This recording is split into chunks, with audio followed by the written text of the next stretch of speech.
Like to say, Liz Truss is here. Liz, very good morning to you. Hello, good morning.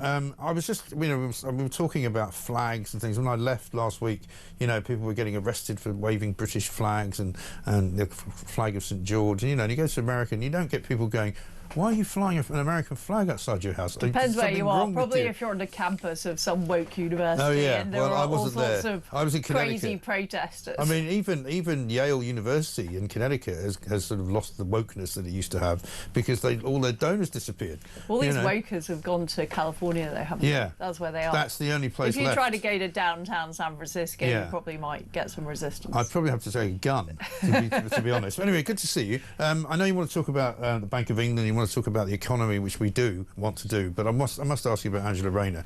Angela Rayner currently sitting in the middle of a storm. We're being told that there might be a decision made today from the ethical standards body that's looking into what she did. I mean, she can't possibly hang around, can she? It's looking very difficult for her. I mean, she's a first-class hypocrite. Yeah. She spent years and years attacking Tories over tax, over second homes, and she's been found not paying enough tax. Right. And it's just the sheer hypocrisy of these people. Ever since they've gone into government, it's been one scandal after another. Accepting freebies, masses of private jets, free not paying their glasses. taxes. Yeah. I mean, Taylor Swift tickets. they I mean, the made list out goes they on. were whiter than white, Yeah. and they're not, and they're not even doing anything. No. I mean, some of this stuff might be more forgivable if they were actually improving the country, but the country is headed for ruin. Yeah. And meanwhile, they've got their hands in the till. Yeah, absolutely right. I mean, they've got a homelessness minister who had to resign because she made some people homeless. They've got a corruption minister who's currently on trial in Bangladesh.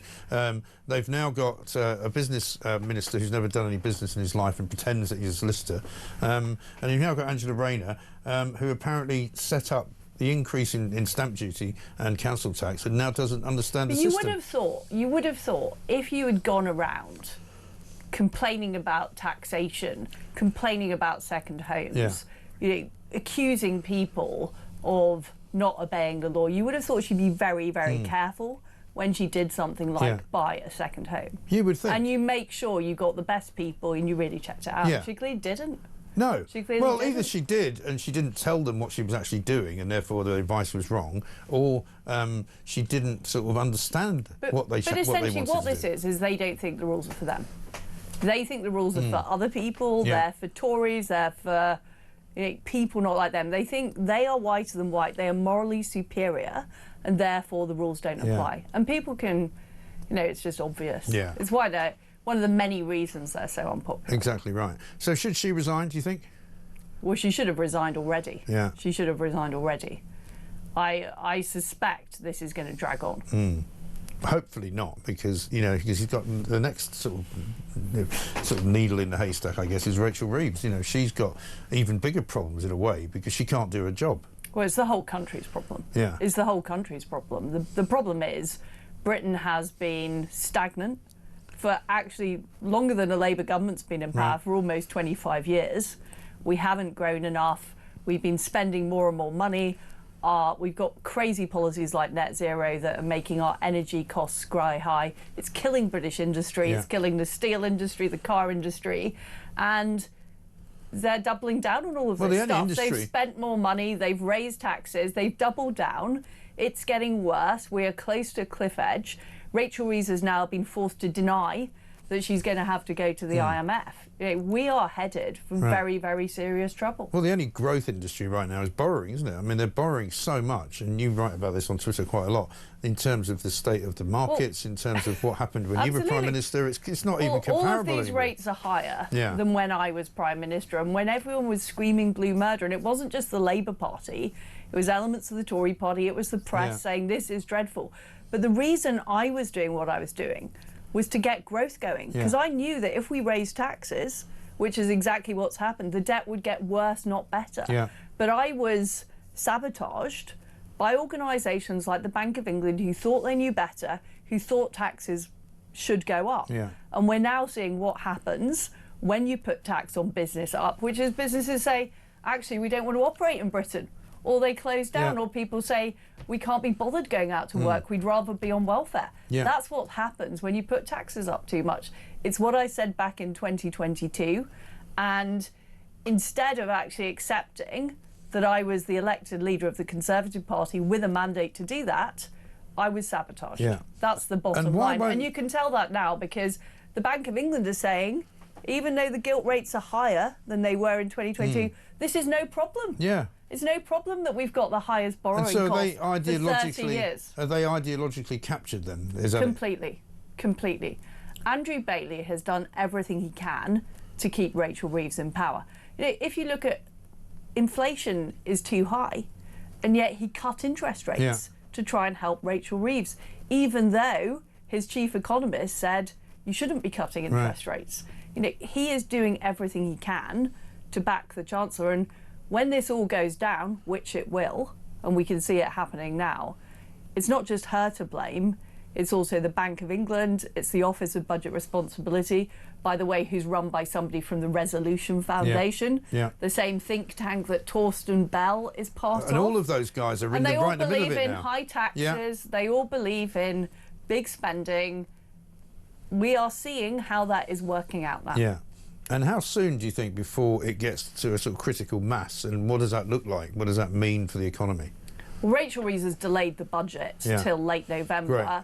in the hope that something will turn up. Yeah. That some magical growth is going to appear from somewhere. And we Right. know that's not true. If you speak to business people, they are thinking about closing, they're thinking about leaving the country. So I believe that things this autumn are going to get worse, that she is going to be forced into doing some kind of spending cuts ultimately. Yeah. And who knows whether Labour MPs vote for that. They weren't even willing to vote for some quite modest welfare Yeah. savings. So I mean, I'm surprised Rachel Reeves is going to be here by November the 26th, because frankly, her performance would suggest that she doesn't know what she's doing, and she's not a very good Chancellor. well, look, she is taking dictation Yeah. from the Treasury and the Bank of England. Yeah. I've seen all those policies before. Right. They were offered up to me. They have a list of these things like, do you want to means test winter fuel allowance? Right. Do you want to raise corporation tax? And she has accepted the orthodoxy. Right. So is Keir Starmer. I mean, even if Rachel Reeves was sacked, are any of the others really going to be doing anything different? Yeah. What's their big Well, idea? the narrative is already that What's their she's big the idea? most qualified person, which is terrifying, isn't it? But what's their big idea? Because they were the people who advocated higher taxes, more spending, Yeah. more green policy. You know, Ed Miliband's net zero is killing Yeah. British industry, and of course he started it back in 2008. It was his climate I change remember. bill that started all this, all the green ideology, Yeah. which has meant our energy prices are sky high. So Highest they've in the got world. They've got to. Their entire ideology is being repudiated. That's their problem. And so, if you got rid of Rachel Reeves, I don't know if you think she should go, but if she was to go, I don't think it matters if she goes It don't- because yeah. I believe that it's the institutions like the Treasury, the Bank of England, the OBR, they've been ideologically captured. Yeah. They believe in big spending, big taxation. They believe in net zero. The Bank of England has been championing net zero as well. The whole lot of them Well, they also have to be champion- disproved, and they have to Yeah. be. So it's not good enough just to replace a person in number 11. You've actually got to replace the whole. well, this is what the I was going whole to get onto next, institutional because the setup. Bank of England also championed gender-neutral toilets in the midst of all of this madness that was going Well, on. they've all adopted it. And look at the former governor, Mark Carney, and Yeah. what's happened to him. Right. So he came to Britain, he did a terrible job. Yeah. Quantitative easing, which essentially Just lifted printing money, asset yeah. prices, created inflation, goes to Canada, has become a very woke Prime Minister in Canada, original, World Economic Forum young leader. I mean, Yeah. these people are circulating these jobs around the West, and they're ruining Western economies. Yeah, they're all recognising Palestine at the same time. Funnily enough, Of course they are. So, I mean, you want a Trump-style revolution, you say, in the UK? What does that look like? What it means. Does that mean Nigel Farage should be Prime Minister? Well, at the moment, he is the favourite to be Prime Minister, but a lot of things can change. But what's important is not the identity of the person in number 10, it's actually the government getting a grip on the unelected bureaucracy. That's what's important, and that is what Trump has done. Yeah. So through things like Doge, through putting in people like Scott Bessent, putting in people like RFK, but right down the system. So the American president is able to appoint 4,000 people in the administration to actually really make change. The problem is, somebody like Andrew Bailey or the head of the OBR, they were there for the Conservative government, they're there for the Labour government. And they're still pushing the same policies and backing the same agenda. So what I want to see is a wholesale change in the way the state works in Britain, because it's simply not working at the moment, whoever is in power. And it just gets worse. And I know from being Prime Minister and trying to implement the right policies, the sheer resistance, the briefing, the leaking, and the connections with a lot of the media. So the Bank of England governor, the Financial Times, the Times, all of these organisations have spouted the same economic ideology for years. But they all went years. to university together, didn't they? They did. And many of them were part of organisations like the Resolution Foundation. The entire clique needs to be kicked out of British public life. But how? Well, you need a Prime Minister who's prepared to change laws to do that. So what happened under the Blair government is he gave huge powers that used to be in the hands of politicians, like the Lord Chancellor, who was in charge of the judges, like the Chancellor, who was in charge of the Bank of England. He gave all those powers to unelected bureaucrats. That's what happened under Blair. So even though Blair is no longer Prime Minister, his people are still in power. Right. And his institutions are still as powerful as they ever were. Well, he made them more powerful. Yeah. So the things that were done in the 80s, like Nigel Lawson's great budget in 1988, just couldn't be done now. Right. Because Nigel Lawson had control of the Bank of England, he had control of the forecasts, he had control of the Treasury. Those are now in the hands of unelected bureaucrats. Likewise, what's going on with our judiciary? They are now self-appointing. Yeah. The Lord Chancellor no longer appoints the senior judges, so you no longer have that accountability. And we've got judges making some really appalling judgments and I think being ideologically captured. So what just you've like we were described- talking about by the sort of wokeism, by the net zero ideology, the trans ideology. Why on earth was Graham Lineman arrested at Heathrow Airport? It's ludicrous. I know.